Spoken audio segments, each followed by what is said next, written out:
may nakita akong post, etong isang loyalista. Sabi niya ganon mga kababayan, Lacson, huwag mong gayahin si Marcoleta. Huwag magpresenta ng fake news or fake witness. Mga kababayan, kilala nyo itong si Zendanga? Oy, Ma'am Zen, shoutout sa'yo ha. Ginamit ko lang itong mga kababayan. Alam nyo naman itong si Ma'am Zen ay, mga kababayan, masasabi ko na talagang marami din itong marami din itong mga resources. Parang si Kakiraki, mga kababayan. So may mga sila, may mga detalye sila. 'Di ba? Bago sila maglabas ng mga write-ups na ganito, ay mayroon na yan sila mga napapakiramdaman. Sabi niya ganito, ang nangyari noon ay isang babala. Pero syempre kumplitohin natin. Sa pagbabalik ng session sa Senado at Blue Ribbon Committee hearing, hindi dapat ulitin ng Senado ang piyasko sa nangyari sa kaso ni Orly Gutesa. Ang nangyari noon ay isang babala, isang tinatawag na testigo ang binigyan ng pambansang plataporma. Inilabas ang mga dramatikong akusasyon, ngunit kalaunan gumuho rin ang buong kwento matapos masuri ng mabuti na nag-iwan sa institusyon na napahiya at sa katotohanan na natabunan ng ingay, mga kababayan. So parang, teka, kung meron kayong ganitong write-ups, so we are expecting that this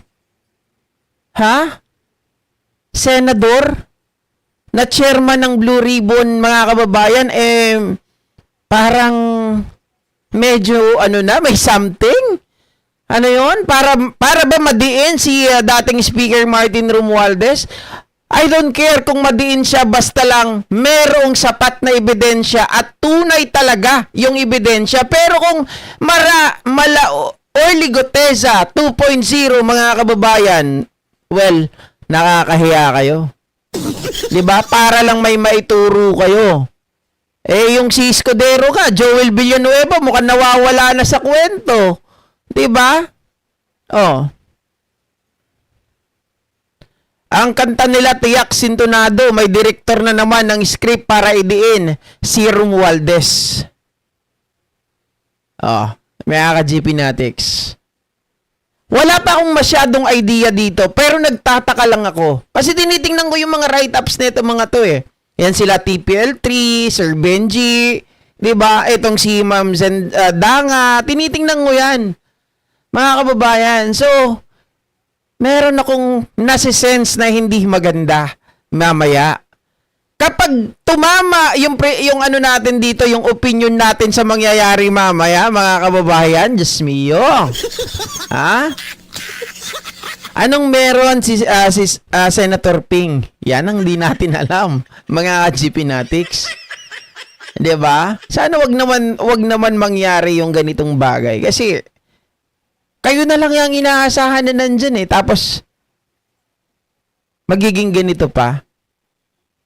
Mga kababayan, isa lang yun. Kung sinasabi ni Panfilo Lacson dati, kung sabi niyang ganon, kung gusto mo talagang may prosecute, 'di ba? Kailangan humarap ka sa Senado. Sabihin mo yung mga pangalan, humarap ka sa DOJ, humarap ka sa Ombudsman. Panumpaan mo yun at kailangan ikaw ay makross-examine. Hindi pwedeng aharap ka ngayon, pagdating ng oras nagtatago ka na. Ang gusto mo lang, 'di ba? Propaganda lang, manira lang ng tao. Ibabalik ko sa iyo 'yun, Panfilo Lacson, pag nagkataon. 'Di ba?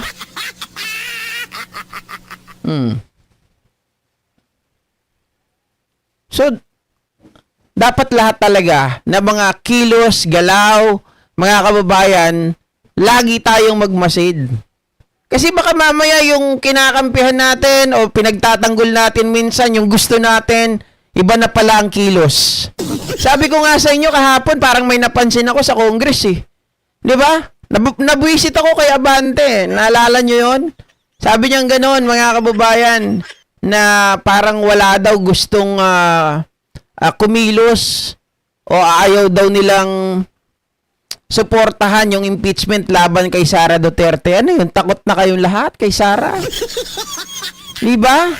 Hindi naman Congress ang dapat magpasya niyan eh. It should be, mga kababayan, yung taong bayan. Kung ano yung sinisigaw, kung ano yung gusto mangyari, yun dapat. Aksyonan ninyo kapag nagkaroon ng impeachment complaint against the Vice President. Oh. Hi, Ma'am Marnel Almugala. Thank you. Palulusutin si Bunyan Ididi. Ito nga. Yan din yung nakikita ko, mga kababayan. Baka mamaya, etong sila Ulaybar, etong sila Ngu, etong sila Bunuan, baka biglang makalusot. 'Di ba? Biglang makalusot. Oh, tapos ididiin lang si Martin Romualdez. Yun ang mahirap.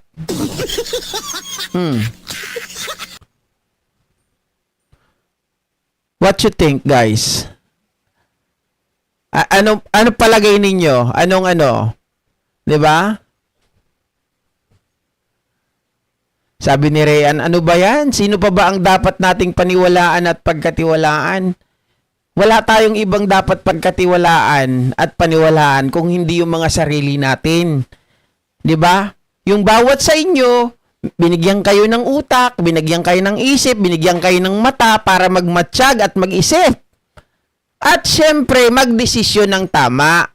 'Di ba? Kaya mamaya, mga kababayan, hindi man ako magsasalita dito. 'Di ba, habang naka-live yung Senado, dahil syempre alam nyo naman yung mata ko, ayaw kong mababad. Ilang oras na naman yun, 'di ba? Hanggang 2 hours 30 minutes lang ang pagbabad ko sa PC. Yun ang tinaga ko sa sarili ko. Pag sobra-sobra na doon, pabayaan ko lang muna kayo dyan at lahat tayo makikinig lang. Ako, hindi ako titingin sa monitor, makikinig lang ako. 'Di ba? Baka mamaya, Diyos ko, ayoko naman mangyari, nagbabawi pa nga lang ako ngayon, mga kababayan eh. 'Di ba? Dami nating pangarap. Ang daming red tape sa Philippine politics natin, sabi ni Macwan. Oo. Hindi. Kapag ang pinag-usapan dito kasi ay talagang personal interest, nagbabago talaga. 'Di ba? Baka mamaya may mga kumausap, something like that, ganito, ganyan. Huwag naman sana maging Congressman Leandro Libiste ang style nito ni Lacson. 'Di ba? O kaya naman Marcoleta style. Oh. What time, Blue Ribbon? 12 o'clock. Di rin ako mapala kay GP, sabi ni Ma'am Margie Barcival. 'Di ba? Pagkaka-GP Natics. Yung pagdating ni Manny Bunuan, mga ka-GP Natics, nakakaramdam ako na mukhang eto. 'Di ba? Eto yung magdidiin kay Speaker Martin Romualdez. Yan yung ko na napapakiramdaman ko. Hindi ko alam kung tama yung intuition ko, mga kababayan. Kung tama yung intuition ko na itong mga taong ito, particularly si Manny Bunuan, mukhang yun ang pupuntahan. Hi, Ma'am Carmelita Shock. Nabek, yung dapat na iniimbestigahan, hindi na naiimbestigahan. Yung nakapirma sa BICAM, ayaw imbestigahan. Yung hindi nakapirma sa BICAM, yun ang iniimbestigahan. Kaya nga di ba? Parang may selective sila, mga ka-GP Natics. Talagang may gustong paligtasin, 'di ba?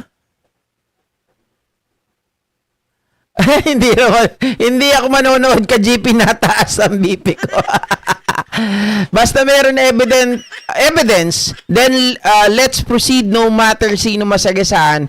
Yan yung sinabi ko kanina, I don't fucking care kung sino masagasaan, basta may solid evidence to justify the allegation. Wala akong pakialam dyan. 'Di ba? Tama naman kasi hinahanap natin yung transparency, yung accountability. So, dapat walang pagtakpan, walang pipiliin, dapat lahat. 'Di ba? Hi, Aris de Guzman. Good morning, Sir GP and all. Watching from Hong Kong, silent viewer here. Thank you. Here. Tulog na ako niyan 1 p.m. sa Canada, sabi ni Ma'am Marlene Ortegero. Okay lang, may reply naman. Oh, 'di ba? 7:12 p.m. My time. Antayin ko na lang himay-himayin mo bawat eksena. Sabi ni Ma'am Lorena Pajardo. Wag sanang mahawa si Sen Ping Lacson kay Marco Beta, Lipiste at Barsayad. Lucy San Ramon ng Bahrain. Malamang kaya umuwi yan. May nagprotekta na siya kanya. Yo, nuggets mo, Rayan. Ha? Nuggets mo yung gusto kong sabihin. Hindi ko lang talaga ma-direct kanina. Pero sabi ko parang may nagpauwi, may nagbigay ng assurance dito kay Bunoan na sige, we are going to back you or back you up. Di ba? No worry, nasa likod mo kami. Oh. Walang mangyayari sa'yo, basta ituro mo lang si ganito. Patay tayo dyan. Bakit target kaya nila si MR? Ano ba mayroon kay MR? Takot ba sila? Hindi ko rin alam eh. Kung bakit kailangan pabagsakin nila si MR. Mga kababayan, ano ba to? Labanan ba to ng pwesto sa 2028 na kailangan sirain? Aris de Guzman, thank you sa pag-share ng blessings. Yung may plano ba si Speaker Martin Romualdez na tumakbo sa 2028? Wala naman ata, mga kababayan, bilang presidente. Kasi parang feeling ko sinisira na nila eh. 'Di ba? Parang yung pangalan, winawalis na nila yung pangalan para pagdating ng 2028, kung sakaling tumakbo o magpalit ng isip, ay hindi na siya makakatakbo kasi sira na yung pangalan. Parang ganun yung nakikita ko. Magiging ano ba to? Magiging kalaban ba nila? 'Di ba? Meron ba silang mga napipili o napipisil pang ibang politiko para tumakbo sa 2028 kaya kailangan sirain nilang pangalan ni Speaker Martin? Napakaruming politika naman pag ganyan talaga. Oh. Nakakapagtaka nga, Sir GP, ano kayang klaseng lugaw mga pinakain nila sa mga opisyal na pinagkakatiwalaan natin? Ay nako. Hindi kasi natin masabi dito ng mga kababayan, hanggang hinala lang tayo, 'di ba? Hanggang hinala lang tayo, hanggang talagang pagbibigay ng opinion lang tayo. Oh, hanggang commentary lang tayo. Pero napapansin natin si Quezon, 'di ba, Ma'am Luis Biminda, very quiet. Joel Villanueva, very quiet na ngayon. Oh. Protektahin. Pag nakita nyong biglang umuwi si Saldico, mga kababayan. Oh. Pag nakita nyo biglang umuwi si Saldico, magulat na rin kayo. Hindi na kayo magugulat pala. Alam nyo na. 'Di ba? Meron ding taong diyan, parang sige. Ako nang bahala sa iyo, 'wag kang mag-alala. Ha? Safe ka na. Safe ka na. Hi, DAC, hello. Hi, Ma'am Yamamura Zinaida. Shoutout po. Ma'am Yunida Negrillo. Connecting PBBM. Isa lang ang dahilan na pera ka, GP. Pero tingin ko bukod sa pera, maaring political survival. At gusto nilang mamuno sa 2028. Yan ang nakikita ko. Mukhang nagbabaliktaran na sila, mga ka-GP. Sabi ko nga dun sa Kongreso, yung mga dating, nung nakaupo pa si Speaker Martin Romualdez, na mga asong ewan, mukhang iba na yung, nila yung mga sinasabi. Pero malalaman natin yan, malapit naman na ang February. 'Di ba? Malalaman natin yan kung totoo yung mga pinagsasabi nila o talagang medyo umiiwas lang sila. 'Di ba? Kung umiiwas sila, di maganda. Umiiwas, I mean, para hindi mabuking yung gusto nilang gawin. 'Di ba? Laban kay Sara Duterte. Pero kapag nagpakatuta na sila at natakot sila sa mga Duterte, particular kay Sara, naku po. Kaibigan daw ni Epelisa si Cheese, kaya okay na. Patay.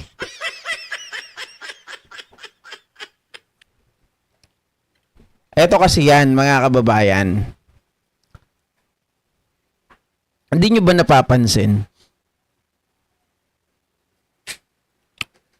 Hindi nyo ba napapansin na ewan ko kung karapat-dapat ko bang sabihin sa inyo. Pero ako napansin ko, sa sarili ko lang to ha, mga kababayan, tingin ko si FL Lisa at si Speaker Martin Romualdez parang hindi din magkasundo. Parang hindi din sila magkasundo. So, di ko alam kung paano natin, hindi ko alam kung paano ko i-assess yun, mga ka-GP Natics. So, ano ba to? Kung hindi sila magkasundo, pinili ba ni FL Lisa si Escudero over kay Speaker Martin Romualdez? Ganon. Kasi may mga bali-balita, mga kababayan, na si FL Lisa, ewan ko kung totoo to si FL Lisa, mga kababayan, nung di ba may nabalita yan, tama? Narinig nyo yun na itong si FL Lisa, ayaw niya na manatiling speaker si Speaker Martin Romualdez. That time, ang gusto niya, it's either, sino ba yung mayaman, mga kababayan, na naging boyfriend ni Ivana Alawi? Yung mayaman. Benitez. Si Benitez o kaya itong si Toby Chanco. Mga kababayan. Yan daw yung napipisil niya dati. Okay? Yan yung nabalitaan ko Chismis. Chismis. Yan yung nabalitaan ko dati. Mga kababayan. So, sabi kong ganun, totoo ba yung chismis na yon? Mukhang parang ngayon nagkakakulay yung chismis na yon O, kung ano man ang hidwaan nila, kung ito ay totoo, ano kaya yung hidwaan nila? Ano kaya ang naging dahilan? Mga kababayan, hindi kaya sabi ko nga dati, magpasalamat nga sila, nandiyan si Speaker Martin Romualdez Kasi ito yung malaking pader na kailangan munang gibain para hindi mapabagsak si PBBM. Pag napabagsak ito, 'di ba, at napalitan siya ng kaalyado ng mga Duterte, sigurado may kalalagyan etong si PBBM. Sabi ko, kung kinakalaban ni FL Lisa si Speaker Martin, sabi ko ganun, ano pang plano nila? 'Di ba? Pero yun naman ay chismis lang, mga ka-GP Natics. Hindi ko naman yun kinukumpirma. Nagkakaroon lang ako ng tawag dito, medyo naglalaro lang yung isip ko. No? Bakit ngayon si Cheese nawawala? Kayo na nagsabi kanina, si Cheese malapit kay First Lady. Magkaibigan sila. Oh. So, ibig bang sabihin nun, mga kababayan, meron na ring hidwaan itong si FL Lisa at itong si Speaker Martin o dating Speaker Martin Romualdez? 'Di ba? Yan, naging balita yan. Actually, mga ka-GP Natics, hindi natin gawa-gawa lang yan. Kasi kahit yung mga pro-BBM vlogger dati, di ba, kilala nyo, may mga nag-content niyan na si kay Benitez. Tama? Mga kababayan, na yan daw yung binibida dati. Kaya lang hindi natuloy. Kasi yung Kongreso mismo, ayaw kay Benitez. Maging si Toby Chanco, naging rin yan, ayon dun sa mga bali-balita nila, sa mga content nila na naging parang yan ang gusto nilang pumalit noong 2025 dito kay dating Speaker Martin Romualdez. 'Di ba? O, kita mo, sabi ni Ma'am Mercy Carmelo, kaya pala may vlogger ni PBBM na ayaw kay Martin. Ako, mga kababayan, sa totoo lang hindi ako galit kay Romualdez. Hindi ako kumbaga, malapit ako sa kanya mga kababayan. I mean, yung wala pa kasi ako nakikita na mali sa kanya at nakasama ko to rin sa mga events si Speaker Martin. No? Nakasama ko to. At saka masasabi ko yung mga staff nito maalaga. Maalaga. Kaya wala pa ako nakikita ngayon na bakit ko kakalabanin tong taong to, 'di ba? Bakit ako magsasalita ng laban sa kanya? Anyway, siya ay politiko. Hindi ko rin dapat hindi ako dapat maging panatiko sa kanya. Ang sinasabi ko, kung meron ng ebidensya, di alangan naman hindi ko bibirahin. Pero kung walang ebidensya, di pagtanggol natin. Di ba? Antayin natin yung pagkakataon na ipatunayan niya rin yung sarili niya. Kasi ako, hindi ko naman siya nakikita na nag-i-evade. Hindi ko naman siya nakikita na tumatakas. Di ba?